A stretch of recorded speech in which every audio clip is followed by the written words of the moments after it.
Hello అండి, నమస్తే. టమాటా bath చేస్తున్నాను. మీకు కూడా చూయించాలనుకున్నాను. ఎప్పుడు ఉప్మానే చేసుకుంటాం కదా! ఒక్కసారి ఇలా ట్రై చేయండి. టేస్ట్ అయితే చాలా బావుంటుంది. పిల్లలు కూడా చాలా ఇష్టంగా తింటారు. 2 గంటలు ఆయిల్ వేసుకున్నాను. కొంచెం ఆయిల్ ఎక్కువగా ఉంటేనే బావుంటుంది. తర్వాత తాలింపు గింజలు, జీలకర్ర, ఆవాలు, శనగపప్పు, మినపప్పు, కరివేపాకు కూడా వేసుకొని సన్నగా కట్ చేసిన ఉల్లిగడ్డ, పచ్చిమిర్చి కూడా వేసుకోవాలి. పచ్చి బఠానీ ఉంటే వేసుకోండి. క్యారెట్ ఉన్నా వేసుకోండి. ఇంకా జీడిపప్పు మీ దగ్గర ఉంటే వేసుకోండి, లేకున్నా పర్లేదు. ఇప్పుడు సన్నగా కట్ చేసిన టమాటా ఉంటున్నాయి కదండీ! అవి కూడా వేసుకోవాలి. అల్లం కూడా వేసుకోవాలి. చిన్న చిన్న ముక్కలుగా కట్ చేసి వేశాను. ఉప్పు చూసి వేసుకోండి మీరు తినేదాన్ని బట్టి. నేనైతే కల్లుప్పు 1 స్పూన్ వేస్తున్నాను. కొద్దిగా పసుపు కూడా వేసుకోవాలి. వేసుకొని బాగా కలుపుకోవాలి.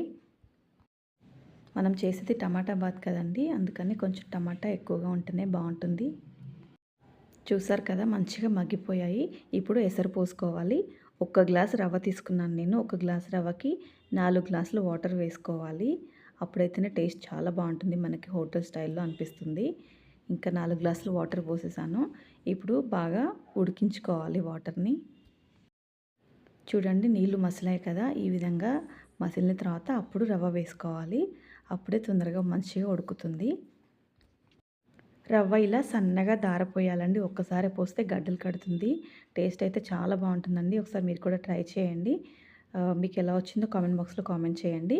తర్వాత నేను ఒక 5 నిమిషాలు మూత పెట్టుకొని సన్నని ఫ్లేమ్లో పెట్టుకోవాలండి స్టవ్.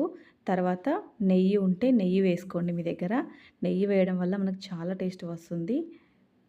ఉప్మా అంటే ఎవరు తినడానికి ఇష్టపడరు కదండీ! ఈ విధంగా చేస్తే పిల్లలైనా, పెద్దలైనా సరే, ఎవరైనా సరే చాలా ఇష్టంగా తింటారు. హోటల్స్‌లలో అయితే టేస్ట్ కోసం పైనుంచి ఆయిల్ కూడా వేస్తారండి. ఇంకా దానివల్ల చాలా టేస్ట్ వస్తుంది. ఒకవేళ మీకు కావాలి అనుకుంటే మీరు వేసుకోవచ్చు. నేను నెయ్యి వేశాను కాబట్టి ఇంకా ఆయిల్ వేయలేదనమాట. అయిపోయిందండి. స్టవ్ బంద్ చేయడమే. Thank you for watching.